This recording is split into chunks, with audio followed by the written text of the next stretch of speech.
Welcome students, আমরা আরেকটি complex নাম্বারের নতুন প্রবলেম নিয়ে চলে এসেছি।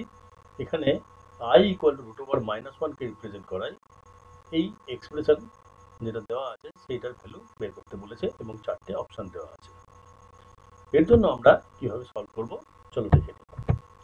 আমরা জানি ওমেগার ভ্যালু হলো -1 প্লাস i√3/2 বা -1 প্লাস i√3/2।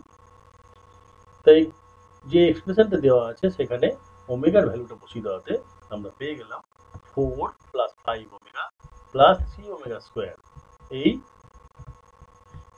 বা 4 plus 5 omega to the power 334 plus 3 omega to the power 335, এই রাশিটা পেয়ে গেলাম।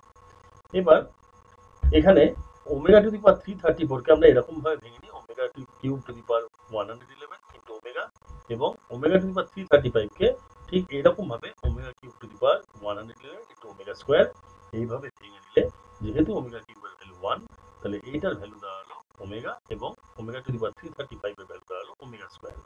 এটা বসিয়ে দেওয়ার পর আমরা সিম্পলিফাইড ফর্ম পেলাম 4 plus 5 omega plus 3 omega square. এবার এটাকে একটু সিম্পলিফাই করা যাক।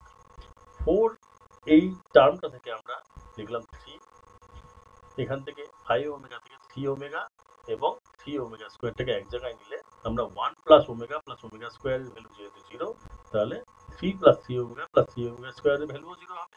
তাহলে বাকি যে পার্টটা পড়ে থাকলো 1 প্লাস 2 ওমেগা, এটা আমাদের পরের লাইনে চলে এলো। এবার ওমেগার ভ্যালুটা আবার আমরা পুট করে দিলাম।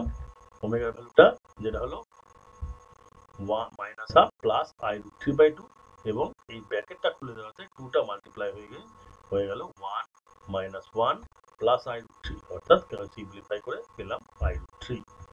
সুতরাং অপশন সি যেটা দেওয়া আছে i√3, এটা হয়ে গেল কারেক্ট। আশা করি তোমরা বুঝতে পেরেছো। ধন্যবাদ।